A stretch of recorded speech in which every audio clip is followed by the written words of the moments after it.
Hi everyone, welcome to top of chemistry. आज का हमारा बायो इनऑर्गेनिक केमिस्ट्री का सेकंड लेक्चर है। आज हम मायोग्लोबिन के बारे में जानने वाले हैं। कोऑपरेटिव इफेक्ट क्या है, बोहर्स इफेक्ट क्या है, ये देखेंगे। चलो फिर स्टार्ट करते हैं। मायोग्लोबिन में एक हिम ग्रुप प्रेजेंट होता है, मतलब कि एक पॉलीपेप्टाइड चेन होती है। इस वजह से इसमें हिमैटिन जैसा डायमर बनाने की पॉसिबिलिटी कम हो जाती है। मायोग्लोबिन मसल टिश्यूज़ में ऑक्सीजन स्टोर करने का काम करता है। मायोग्लोबिन ऑक्सीजन के साथ स्ट्रांगली बाइंड होता है, हीमोग्लोबिन से भी ज़्यादा। मायोग्लोबिन का स्ट्रक्चर हीमोग्लोबिन के एक सब यूनिट जैसा होता है। उसका मोलर मास 17,000 है। मायोग्लोबिन में 5 कोऑर्डिनेटेड हाई कॉम्प्लेक्स प्रेजेंट होता है, जिसमें से 4 पोरफाइन के नाइट्रोजन से कोऑर्डिनेटेड है और 5वीं पोजीशन जो है वो इमिडाजोल रिंग के नाइट्रोजन से ऑक्यूपाइड होती है, जो कि एक प्रोटीन है। उसमें 153 अमीनो एसिड प्रेजेंट है। मायोग्लोबिन 2 फॉर्म में एग्जिस्ट करता है, एक deoxy myoglobin and oxy myoglobin. Deoxy myoglobin का मतलब जब डायऑक्सीजन मॉलिक्यूल एब्सेंस हो। इसमें आयरन +2 ऑक्सीडेशन स्टेट में होता है, मतलब कि D6। डीऑक्सीमायोग्लोबिन में इलेक्ट्रॉन हाई स्पिन में रहते हैं। हाई स्पिन मतलब इलेक्ट्रॉन को फर्स्टली T2G में सिंगली फिल करने का, बाद में EG में सिंगली फिल करने का, इसके बाद पेयरिंग करने का।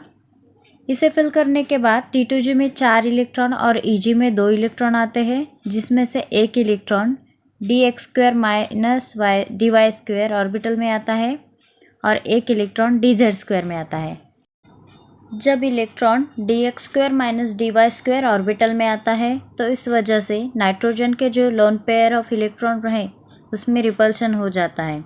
इस वजह से आयन की साइज बढ़ जाती है और आयन पोरफायरिन रिंग के कैविटी में फिट नहीं बैठता है। इसलिए iron 42 picometre above the plane रहता है। आयन की रेडियस सूडो ऑक्टाहेड्रल एनवायरनमेंट में 92 पिकोमीटर होती है।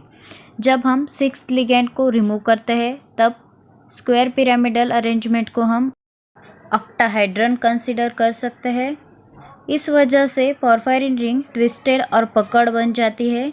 डीऑक्सी मायोग्लोबिन में कोऑर्डिनेशन नंबर 5 रहता है, स्ट्रक्चर नॉन प्लेनर होता है, डोम शेप रहता है और टी स्टेट में रहता है।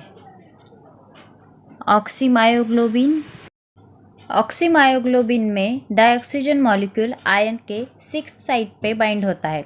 इस वजह से कॉम्प्लेक्स लो स्पिन में कन्वर्ट होता है, मतलब कि T2G में सारे इलेक्ट्रॉन सिंगली फिल करने के बाद में T2G में ही पेयरिंग करने की, उसके बाद में EG में इलेक्ट्रॉन फिल करने के। लो स्पिन की वजह से T2G में 6 इलेक्ट्रॉन आते हैं, जो कि dxy, dyz, dxz orbital occupy करते हैं। इस वजह से आयन की आयोनिक रेडियस कम हो जाती है और आयन पोरफायरिन रिंग के होल में फिट बैठ जाता है। ऑल इलेक्ट्रॉन पेयर्ड होने की वजह से इसे हम डायमैग्नेटिक नेचर का कहते हैं और ESR इनएक्टिव कहते हैं। ऑक्सीमायोग्लोबिन में कोऑर्डिनेशन नंबर 6 होता है। यह ऑक्सीजन सुपर ऑक्साइड फॉर्म में प्रेजेंट होता है। सुपर ऑक्साइड मतलब O2-। आयन कैविटी में फिट बैठने की वजह से इसे हम R स्टेट में भी कहते हैं। अब हम देखेंगे बोहर इफेक्ट क्या है। कोऑपरेटिव इफेक्ट ये pH डिपेंडेंट होता है।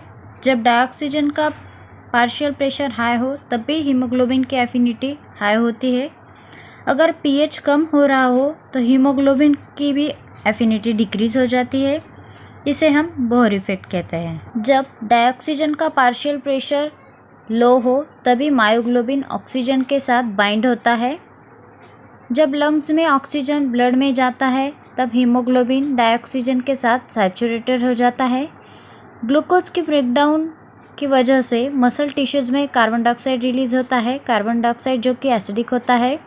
इस वजह से मसल टिश्यूज़ में pH डिक्रीज होता है और जब हीमोग्लोबिन मसल टिश्यूज़ तक डायऑक्सीजन कैरी करता है तो डायऑक्सीजन का पार्शियल प्रेशर भी कम हो जाता है।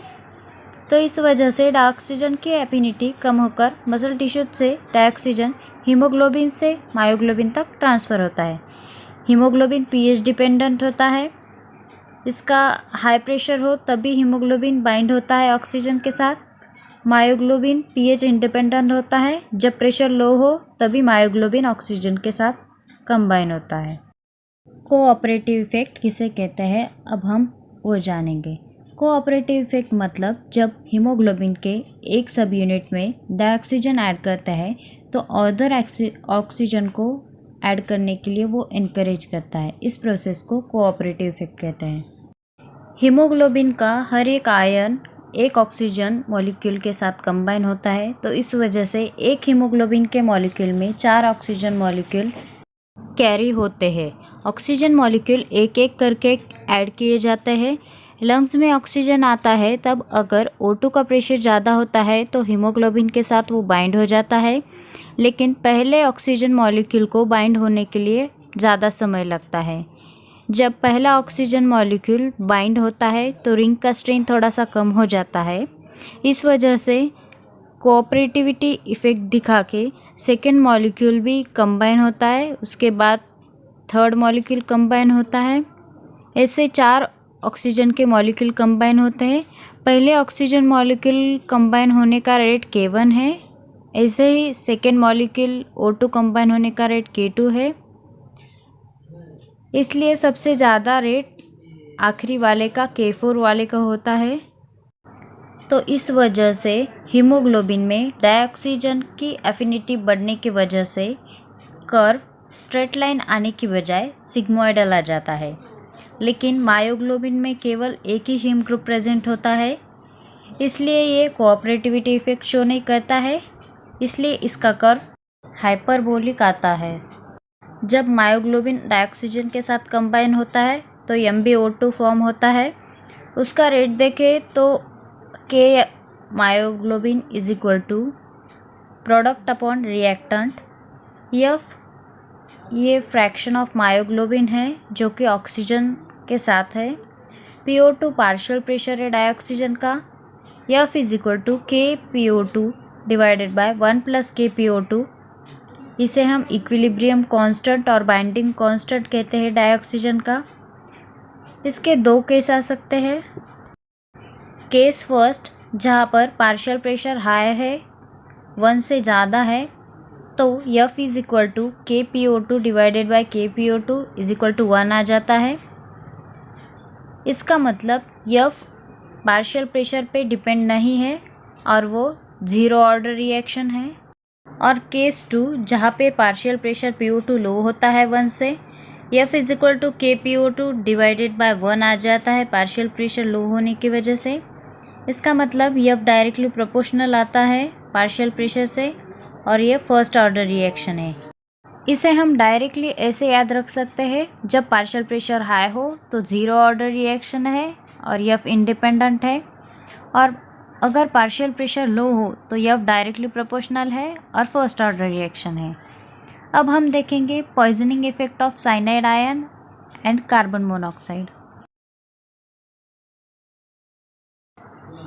साइनाइड आयन एक पावरफुल पॉइजन है जिसकी कंजम्पशन की वजह से पर्सन की मौत भी हो सकती है। ऑक्सीजन लिगैंड जब साइनाइड आयन से रिप्लेस होता है हीमोग्लोबिन मॉलिक्यूल में, तो मसल टिश्यूज़ में ऑक्सीजन की डिफिशियंसी की वजह से डेथ भी हो सकती है। साइनाइड इंटरफेयर करता है साइटोक्रोम एंजाइम सिस्टम के साथ, इसकी वजह से एक्सट्रीम टॉक्सिसिटी होती है। साइनाइड स्ट्रांगली बाइंड करता है आयन ऑफ साइटोक्रोम एंड पैरालाइजिस करता है एक्टिविटी ऑफ साइटोक्रोम।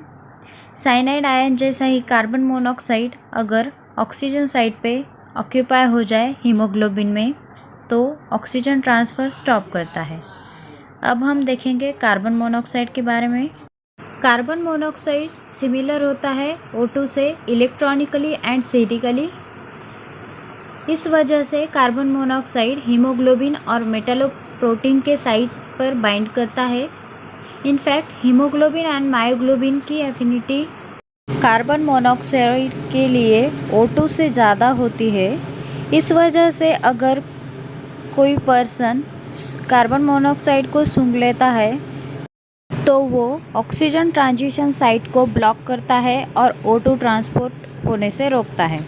टिश्यूज़ में ऑक्सीजन की डिफिशियंसी होती है उसे हम एनोक्सिया कहते हैं और व्यक्ति अनकॉन्शियस हो जाता है, जो कि डेथ का कारण बन सकता है। जब कार्बन मोनोऑक्साइड हीमोग्लोबिन से बाइंड होता है तब हीमोग्लोबिन का कलर ब्राइटर रेड होता है।